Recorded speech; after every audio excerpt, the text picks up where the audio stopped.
Hanks, Kansas, 1884. As Lorelei Winters stood listening to the farmer bending her ear, she wondered how much longer she would have to endure before she could politely excuse herself and slip away.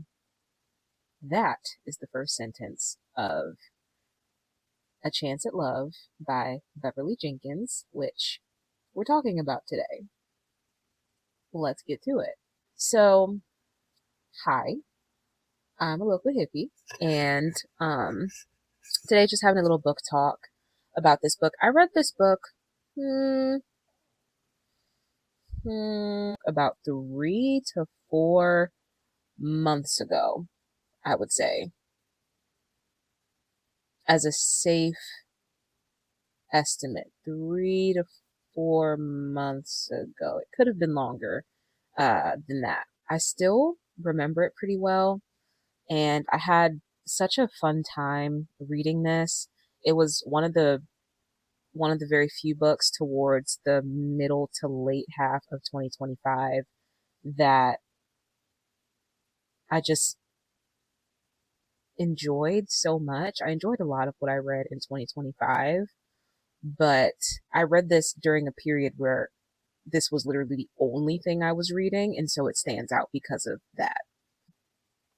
So, this story, A Chance at Love, is a historical romance, takes place in 1884.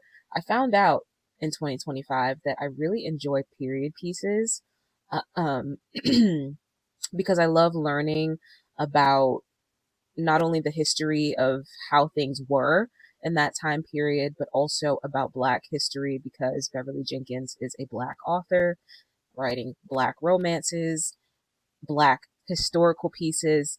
And one thing about me is that I'm not genre specific in the kinds of books that I enjoy reading. It doesn't really matter, but I do thoroughly enjoy Westerns. I enjoy Western romances, and I just enjoy like Westerns in general, just as a genre all on its own. And you know, something about reading your favorite genre written well by, someone from pretty much or almost the same background as you is just chef's kiss. Um, so that plays a big role in why I had a lot of fun reading this because, not only am I learning a lot, but it's written well, it's thoughtful, um, and, it's not politicized and it doesn't focus on the struggle of Black people. It just focuses on ordinary Black people living their lives.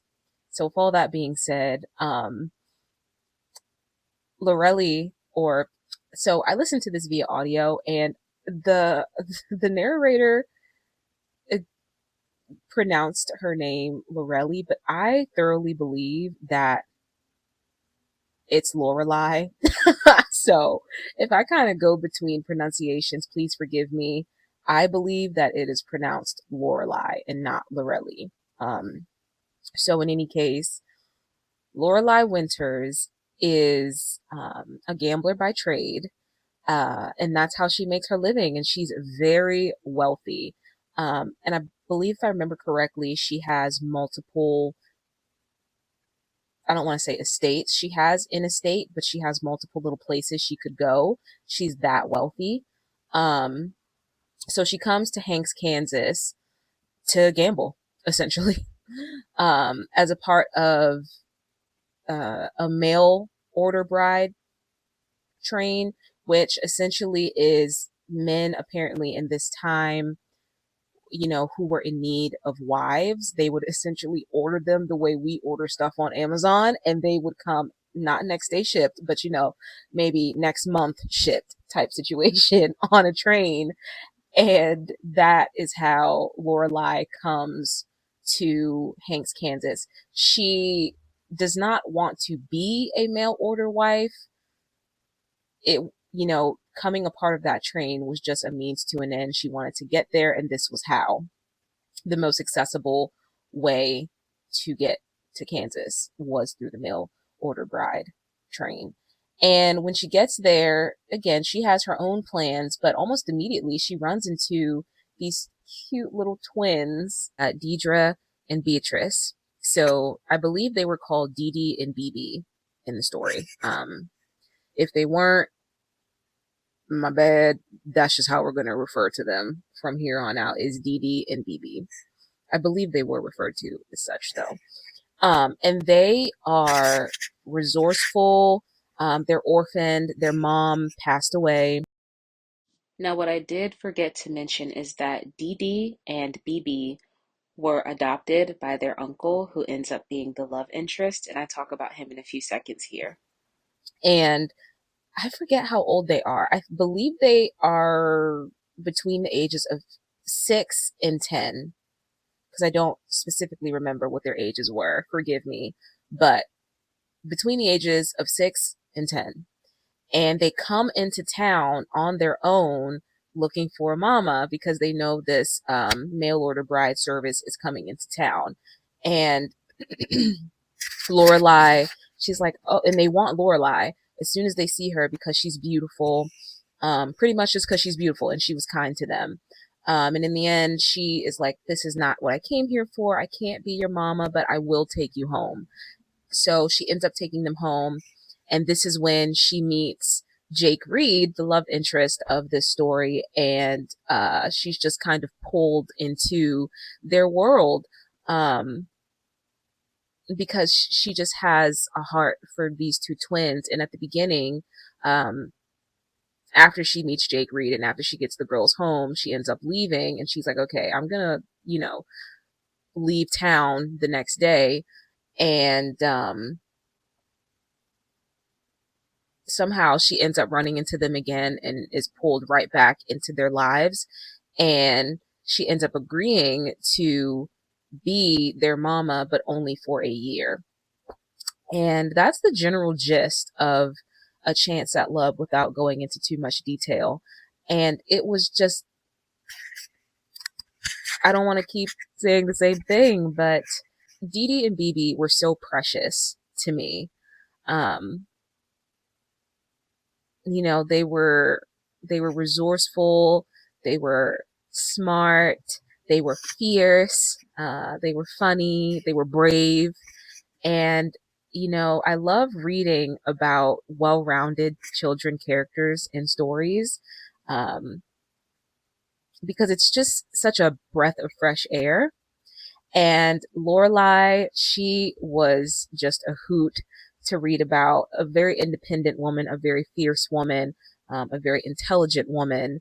And what I really, really love in reading Beverly Jenkins and Nora Roberts and authors, female authors of that caliber, is that their women are very independent and they have their own livelihood. They carve their way into the world, specifically Beverly Jenkins, because these are period pieces. And so during those times, it wasn't like a woman could just go out and work. She had to carve a path for herself. And Lorelai did that. And one of the points of tension between Lorelai and Jake was that she had done that in the way that she did it, being a gambler, and Jake being a religious man of sorts. Of course, he didn't agree with that. He didn't agree with a lot of things about Lorelai, but these same things that kind of shook his worldview about her drew him to her at the same time, because it shook his worldview, but but these things also opened his worldview. It exposed him to things that he never knew he needed. And with these traits that Lorelai embodied, even though maybe the way she decided to live her life was different, a lot of the traits that she had were useful in raising young girls in that period. And over the story,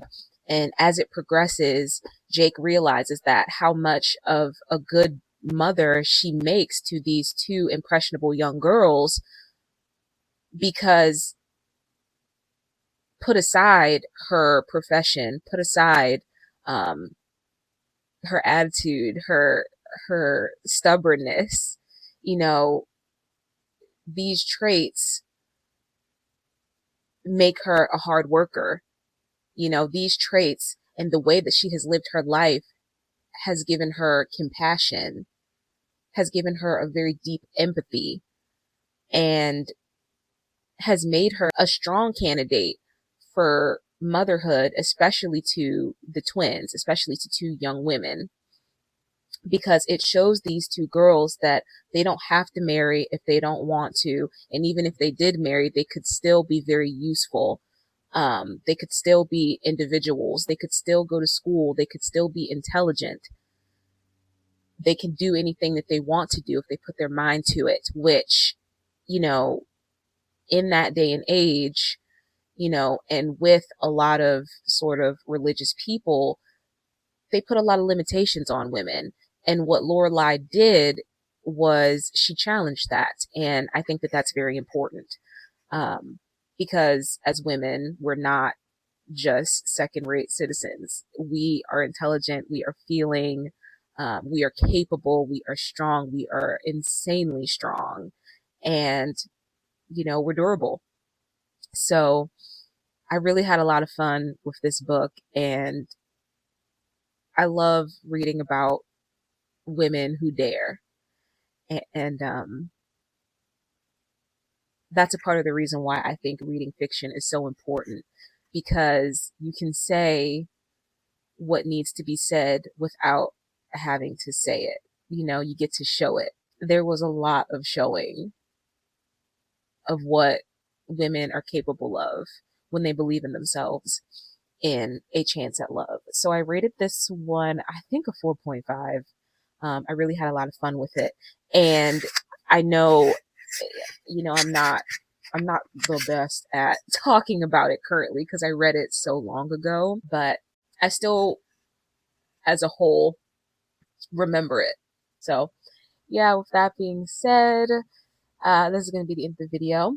I hope you have a good day. I hope you have a good evening. And most importantly, I hope you read a good book. And I'll see you when I see you. Bye. Whoops.